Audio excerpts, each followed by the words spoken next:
Welcome to a special Jace Media music video interview. I am your host, Justin Smolison, proud Jace contributor from across the pond, and I am delighted to present an interview with this man right here, Mr. Joe Branton. He is the bass player for Polymath, a wonderful instrumental group out of the UK, whose new album is called Something Deeply Hidden. It is available worldwide from our friends at the Laser's Edge. This is instrumental prog rock with some jazz fusion and various other elements laced in there. It's a complex music that make for a fun listen, so we're going to talk all about it. As a former bass player, I was fascinated by Joe's work and wanted to get his philosophies and his take on what it's like to be part of such a fantastic group of musicians. You are hearing a clip of one of the lead singles, No Such Thing As Now. So we're going to talk about that song and a couple of others off of Something Deeply Hidden. I was also delighted to speak with Joe about the upcoming UK and European tour. It might be happening right now as you're listening to this interview. It starts Friday, April 10th in Newport, United Kingdom at Le Pub. And it'll also be on Saturday, April 11th at the Flapper in Birmingham, UK. Then there are several dates more. They're interspersed between April and May, but they will close out the tour May 23rd at the Little Buildings in Newcastle. And we're going to talk about these clubs because Joe's been there before with Polymath, and he has some fond memories that he wants to tell us all about. We're also going to talk a little bit about his podcast, Guitar Nerds, which is geared toward gearheads. Ha ha ha! Okay, let's get started. Jace Media music audiences worldwide, please welcome from Polymath, Joe Branton.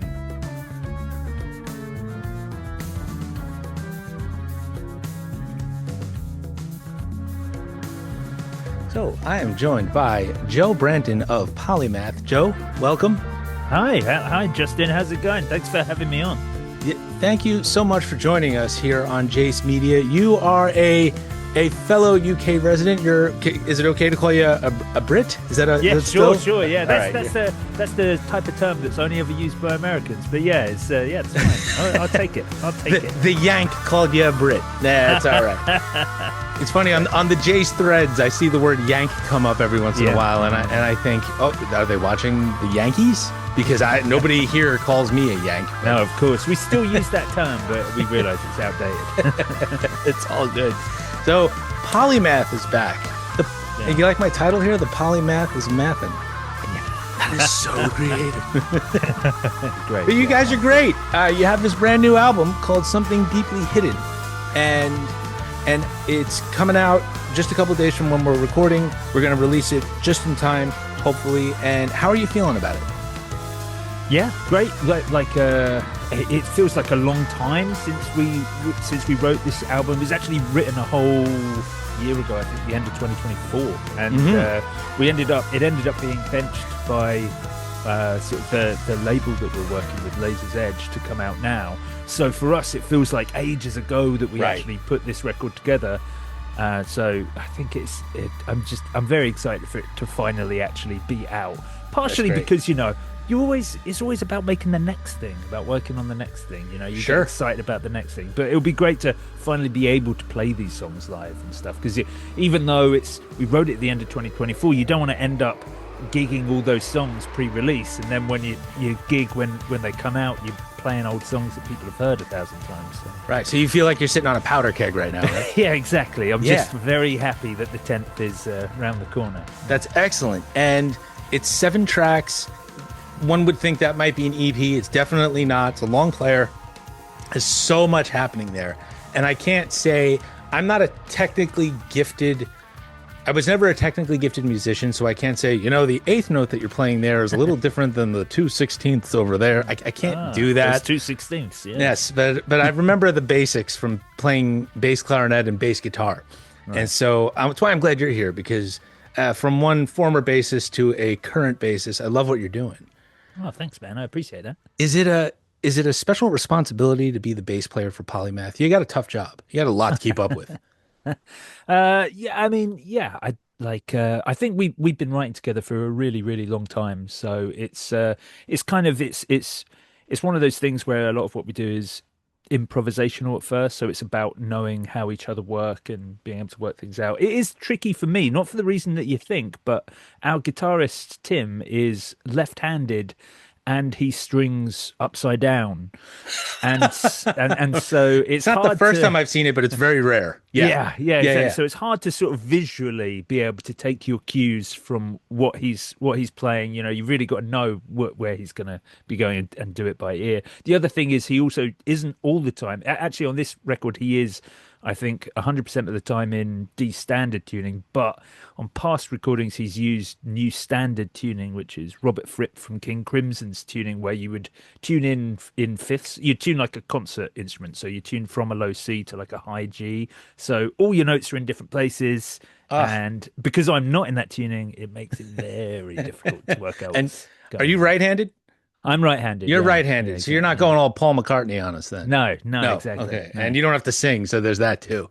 Yeah. Do you ever feel? Is there a healthy competition among the members of Polymath? Do you ever feel like, oh, he's going super fast, I gotta rein him in, or I gotta meet him where he is? Yeah. I actually love that about this band, because it was always about doing kind of whatever we wanted rather than being stuck to something. And so I feel like we've always really pushed each other. Certainly the three of us initially, which was the guitarist Tim, the drummer Crispy, and me on bass. And then when we got our keys player Josh Gessner, he exactly the same. He's such a creative synth player and such a great organ player. And the way him and Tim, our guitarists, like trade solos and really try and outdo each other is always great. It's lovely to watch. I think we do it a bit on this record. We do it quite a bit, actually. This record finishes with a track called Terror Management Theory, where the bass line will just be sitting on just a loops line that I totally ripped off of Starless by King Crimson. But it's just a looped bass line that gradually gets more and more. And then Tim on guitar and Josh on organ are just trading solos, and they're all just improvised. We just recorded them, off the top of everyone's head. And I just love watching the two of them battle. It's nice to sit back on a bass line and get to see that happen. Right. You kind of get front row seat to that, but you're also you're more than just a spectator. Yeah, you get to add. Yeah. And speaking of being more than just a spectator, like we were saying, when I hear a cool bass line, especially when it opens the song, and then I'm a little bit more into it, because that's where my heart is. That's where my ear's heart is, if that makes any sense. Got it. Yeah. So help me pronounce the song that you kick off. Euthyphro Dilemma. Euthyphro Dilemma, yeah. Euthyphro Dilemma. Euthyphro Dilemma, yeah. Dun, dun, dun, dun, dun, dun, dun, dun, dun, dun. That's you. Were you just kind of doing kind of an alt rock riff that just kicked things off? I think for that we were that progression takes up the whole sort of first part of that track, and we do a few sort of different versions of it, kind of like an up high version, a down low version, a bit where there's guitar doubling it, a bit where it's just me and the keys. And it was just fun to create that loop. That song is our most psych song, like psych rock of all the tracks. Psychedelic, yeah. It's way more like it's way more influenced by sort of, I guess we started listening to more 70s prog, more psych rock, more like, like 60s TV show music that we were getting really into. It was that kind of thing, and I think that track especially, I sort of, the bass is drenched in flanger. I got this 1979 Electro Harmonics Electric Mistress flanger. It's great, made in New York City, and it's the best flanger you can get. So I was really enjoying like cranking that and just getting a really retro, felt like an Italian cop show sort of vibe to it. Yeah, no, that's cool. You got that texturally rich sound there. You can tell that something special is happening. And I could never say, oh, you used that guitar or that guitar. That I don't know. The only thing I know are the flea basses, and even that I can't tell anymore. But you can tell. Are you using a pick on that one, or are you? I think I'm actually fingerstyle on that. Oh yeah. I've got this like a lot of that record was recorded on this old like late 60s, 1969 jazz bass, and it's got this really pronounced bridge pickup, which just to me, has that sort of really retro Yeah. That it sounds like when you see, I'll say it again, it's like Italian cop show, that sort of 70s feel to it that I really Totally. like. Yeah. Now, do you jam together in a room like you were saying earlier and then mold the clay from there? Or do ideas just circulate through Dropbox and the internet until you've all put your stamp on it? It is a bit of both. This album, more than anything else, was actually the latter, because Okay. we all use Persona Studio One as our DAW, our record, how we record, and it's got really good over the last little while. Certainly post-COVID, they started working on ways for groups of people to be able to share single projects. And because we all have such good home studios now, we decided to make this record ourselves. So other than the drums, which were done at Brighton Electric Studios, which is a great studio, the Cure go there, but other than the drums being done there, everything else we did ourselves in our own sort of recording spaces. And it meant that there was no time restraint that you'd often get in a studio, especially at our level. It's not like we can afford to be in a studio for a month at a time and try lots of different things. Right. Whereas actually doing it from home meant that I could be like, well, will this 1969 jazz bass sound great at the start of Youth Grow Dilemma, or will it be one of the others 10 basses? And the same thing for our guitarists. We could try different pedals, we could borrow stuff, we could record things in different ways, and that meant that a lot of the solos could actually be improvised. You find when you're on a clock in a studio, you really need to know every note you're going to play, whereas doing it like this, it just meant, especially for like Josh, our keys player, especially when he's playing organ, and for All Roads and for Tim on guitar, it just meant that their solos could be totally improvised and they could just pick the take they liked the most. I loved it. I loved it for that. It was such a freeing experience. That's wild. You get that. You can rely on your internal feel for what sounds best for the song, for what sounds best for the group, and ultimately the album, right? Yeah. That's excellent. And how many albums have you played on for Polymath? I think we've done like 5, and then there's a slew of EPs. Yeah. And mentioning lockdown, when that was happening was when we all taught ourselves to sort of record. So we recorded a double album that we released, 2 separate albums, the Cadaver Tomb Part 1 and Part 2, which were partially electronic records with a very different feel.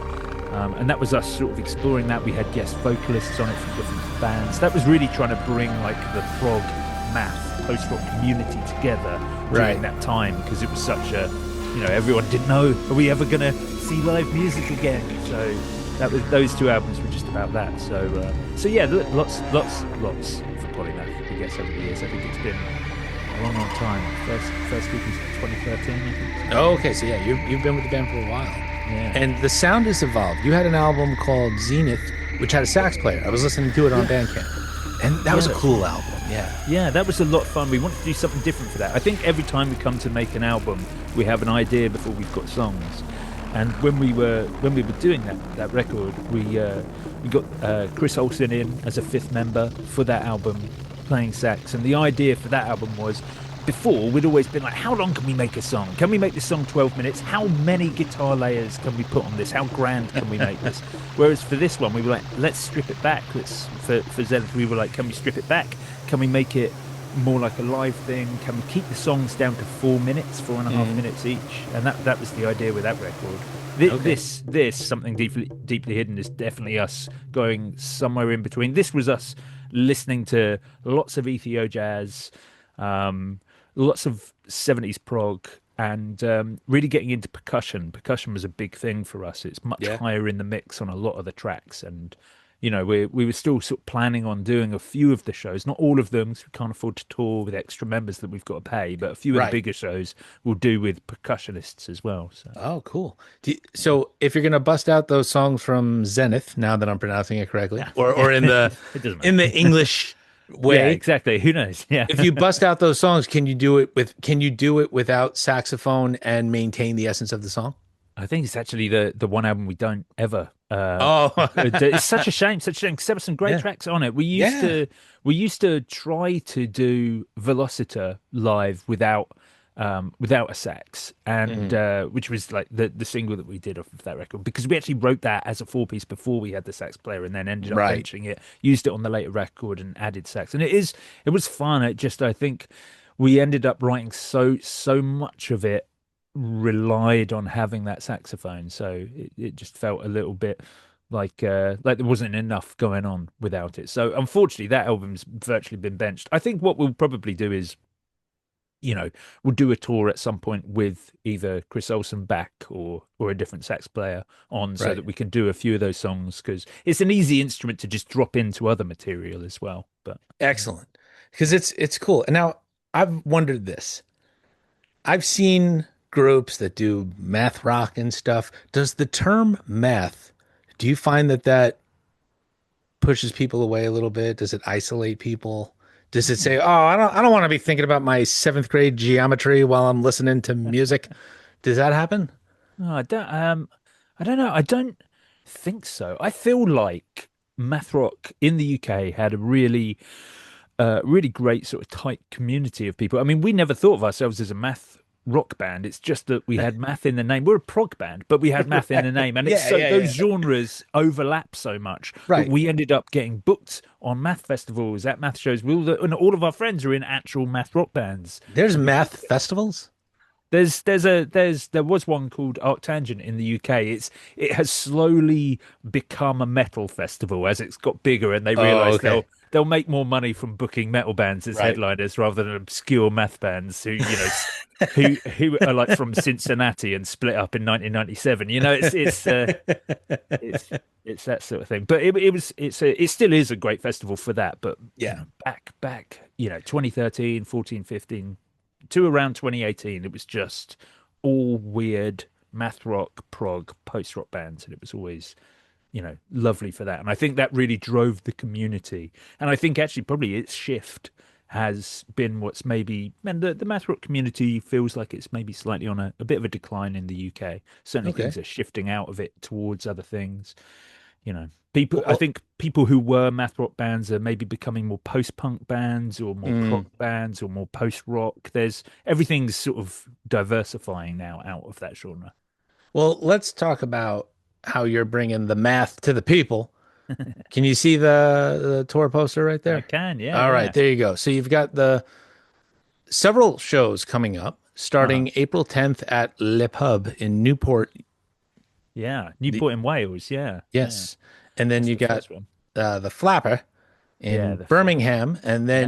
then you're going to, it looks like Germany, Yeah, that's right. Yeah, we've got Germany, a Czech long Republic, smooth. Yeah. Yeah. Luxembourg. Yeah. Yeah, and Have then you ever back to played there before? Germany. In Luxembourg, yeah, we play there every time we go to Europe. It's such a good place Yeah. for live music. The venues are all seem to be very well funded. They have a very conscientious government or councils when it comes to live music and stuff. So the venues there are incredible. You get really well looked after. There are some brilliant promoters over there as well who just That's make you feel that really welcome. that's very refreshing to hear, I got to tell you, because Yeah. I do a lot of rock and metal interviews, and some of them are just not happy with the promoters and the clubs, but you're saying the total opposite, which is very refreshing. And Yeah, then, I find yeah, that in like Germany, mhm, the Czech Republic, and Luxembourg in particular, mm, they tend to always be just fantastic. excellent. And what's the audience like? And I don't mean their demographics. I mean, Uh, how do they groove to a polymath set? I mean, they can't. I don't imagine that they're moshing. They might be. I don't know. people do. We love to throw them off. Like Yeah. we've got like a few tracks that have like real beat down bits. Like there's a track called Spectral Disorder on the new record Hmm. that ends with this real sort of metal beat down section, big grooving heavy riff, and sort of halfway through we'll add a beat and miss a beat in the next one, and it's fun watching people get totally thrown off for Yeah. that sort of live.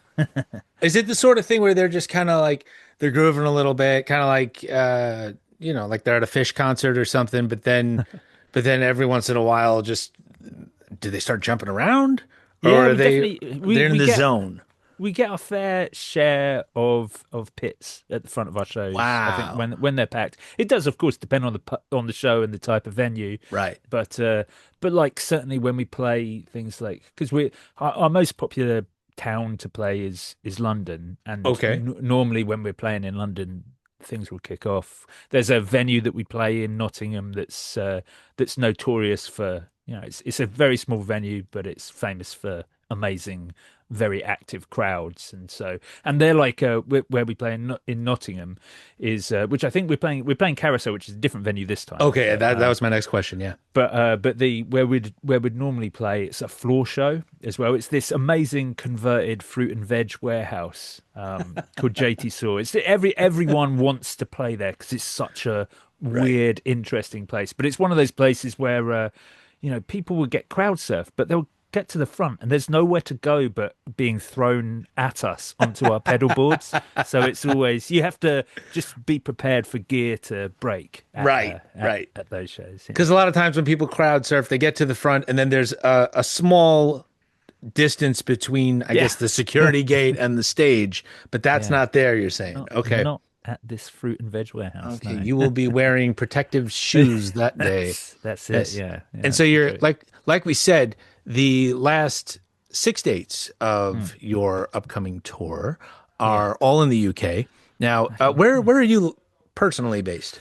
I'm based in Brighton, and the band are split between Brighton and London. Okay. So yeah, those are our home grounds. So we'd be playing both of those. We get to play Dust in Brighton, which is an amazing venue. It's actually kind of big for us in Brighton. So we're fingers crossed that we'll pack that one out because it's a lovely venue. We've got our biggest show ever that's not a festival in London, which is at Oslo in Hackney, which is a really great, really famous venue. It just looks gorgeous and is massive, worryingly massive. But we're really excited to be playing there, and we get to play with this band called Oversight, who are like this cinematic metal band. I think they're also releasing an album that day, on that day, whereas ours obviously is coming out slightly before. Right. So that's going to be like their album release show. So they're going to be all in. Yeah, exactly. Yeah. So it's really nice to kind of do that sort of double album release show with them. That'll be fun. Then we've got Crofters in Bristol. Bristol's like one of the best places in the UK to play. It's such an amazing, vibrant city, and it has such great kind of cool underground venues. So we always play there every tour. We normally play in the Rough Trade there, so I've got a great Rough Trade record shop that puts on shows in its venue around the back. So it'd be really nice to play Crofters, because Crofters is a slightly bigger venue again. Yeah. It's just, Bristol's just one of those places that's always been very good for us. Nice. You play in your hometowns, and then you're going to take a short break, and then they're going to close it out in Nottingham, Leeds, and then Newcastle. Yeah. Nottingham again is, we've kind of popped all the ones that have been traditionally very, very good for us. We get them in a row. So Bristol, London, Brighton, Nottingham. As I said, was always good. Leeds is fantastic. Leeds has the other big math rock, sort of post rock, prog rock festival.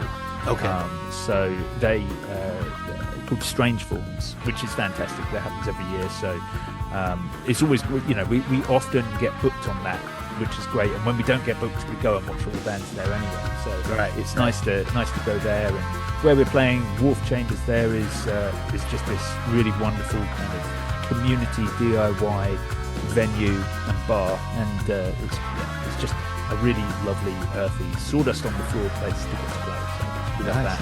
And then we finished it up in Newcastle, which is literally the opposite end of the country from where we live, so it's a long old drive home on the Sunday, but yeah, I mean, that means nothing to you as an American. To us, 9 hours in a car. We can't imagine that. That's Joe, I don't do that stuff. Oh, okay. Oh, no. I am Mr. Public Transportation. You put me on an Amtrak train or something. I don't know what you guys have the tube, right? Yeah. Yeah, you put me on the freaking tube for 9 hours. That's okay, but I ain't driving. Okay, that's not me. That's good. Our keys player Josh is from West Virginia, so he knows all about like long journeys.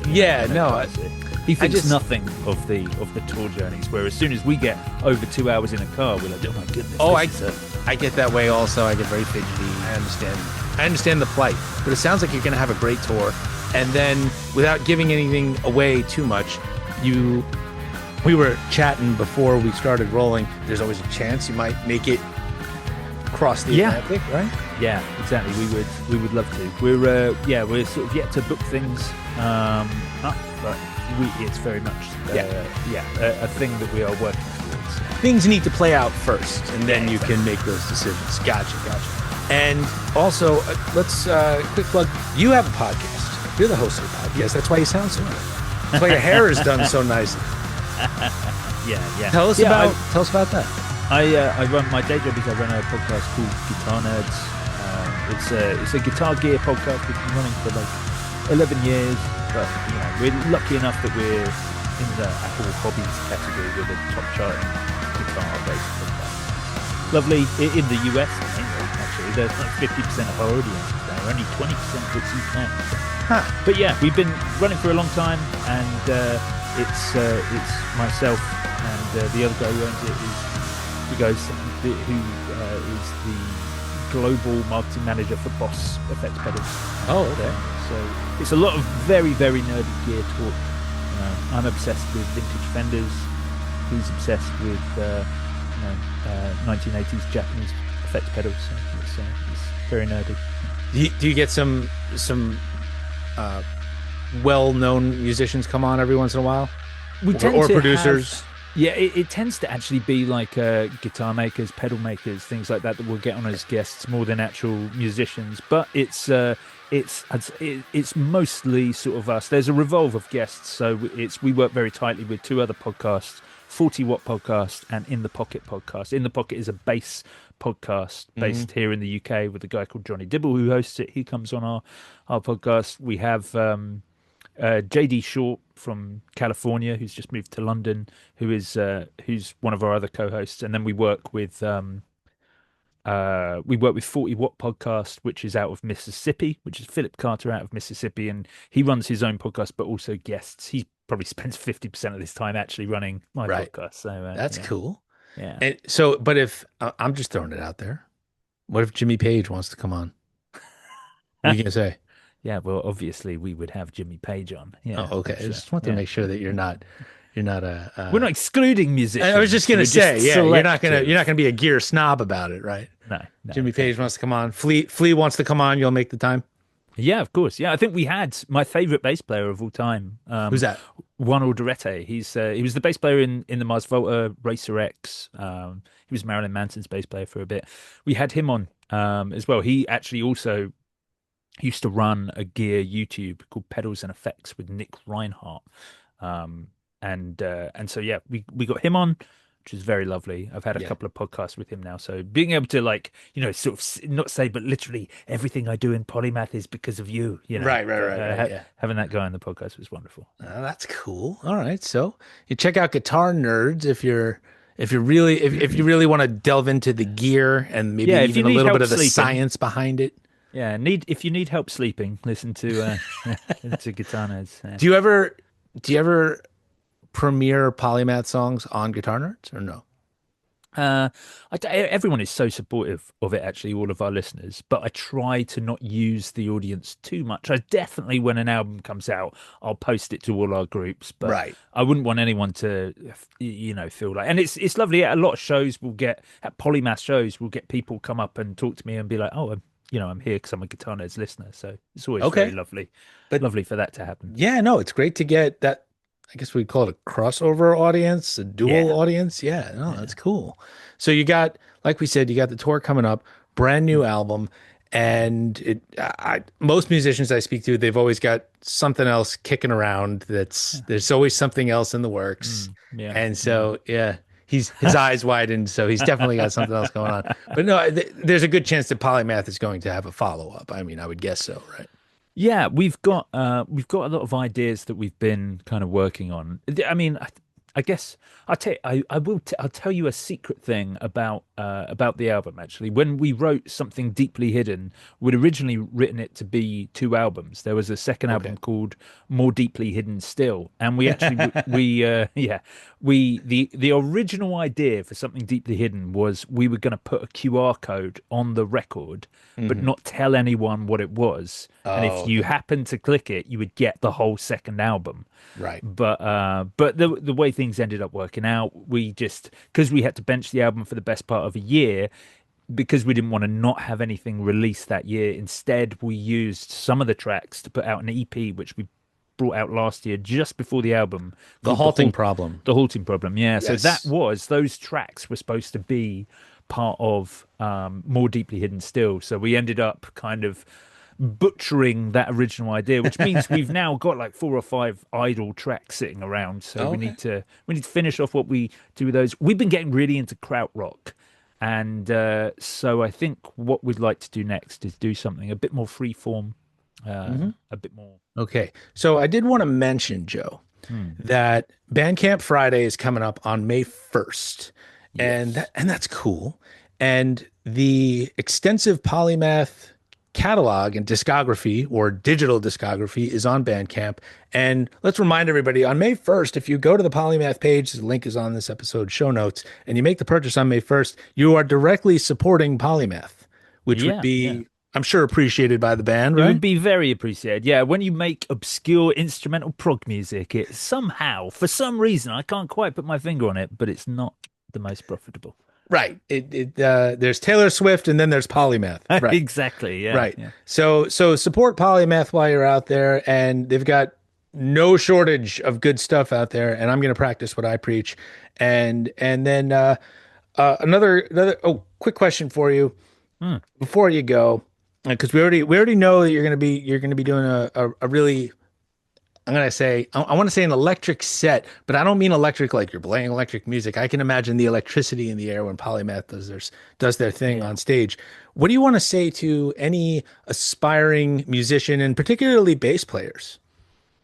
I think, like, be weirder. Bass players are always afraid, and I do believe bass is an ensemble instrument. I'm not up for, sort of wild, crazy solo bass. That's not for me either. You're there to support and do a job, but think outside the box as much as you can. Don't underestimate a plectrum. You can. There's a lot in the bass world where it's like no picks, and I'm probably like 80% fingerstyle, but I assure you, plectrums make for the coolest sound bass playing. Fill out all that tone. You don't need a rhythm guitarist. If you're joining a band with a rhythm guitarist, get them to kick him out or her out. They get rid of them, and then you can do that job. Bass chords are cool. That's my advice. Joe Branton, Joe, on your tombstone will say, Joe Branton lies here, kick out the rhythm guitarist. Yeah, absolutely. I stand by that. Fundamentally. That's excellent. Yeah. Well, it's been a real pleasure to meet you. And I wish you much success, not just with the album, but of course with the Something Deeply Hidden tour. And if we're lucky enough, one day we get to see you here in the US, even though this is, for Jace Media Music in the UK, you got a lot of local audience member or potential local audience members listening to this show. So be sure to check them out when they come to a town or city near you. I wish I could go to all these places. I've never been to the UK. You have a favorite city that you're playing?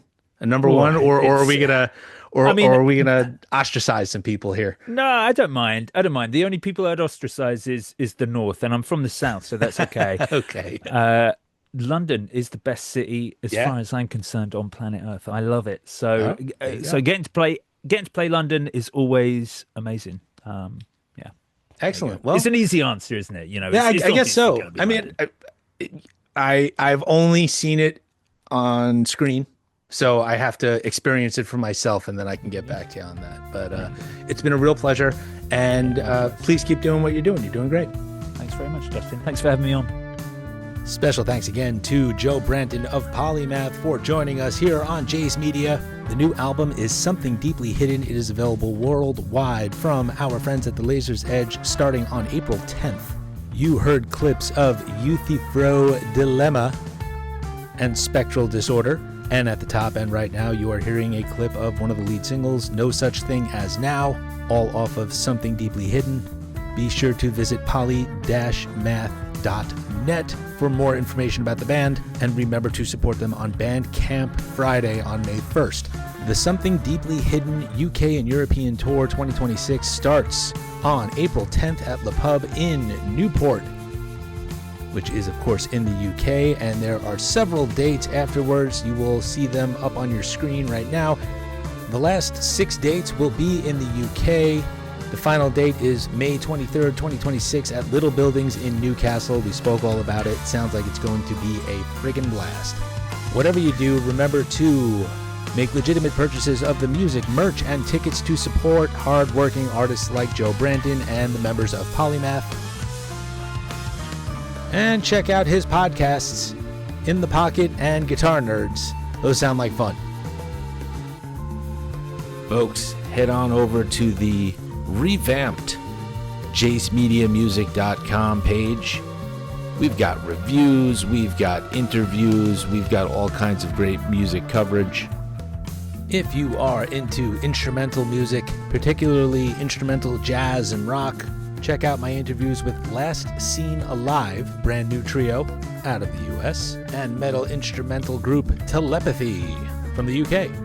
And of course, I've got a ton of hard rock and metal musician interviews, including my all-time favorite metal singer John Bush of Armored Saint and Category 7, Warlord and Alcatraz singer Giles Lavery, guitar heroes like Herman Frank of Victory, and Soren Anderson, guitar player for Glenn Hughes, Philip Schaus of Accept, and Fate's Warning singer Ray Alder, and members of Temptress, Avatarium, Captain Blackbeard, and more. Special thanks, as always, to our fantastic founder and publisher, Glenn, and all of my Jace Media colleagues.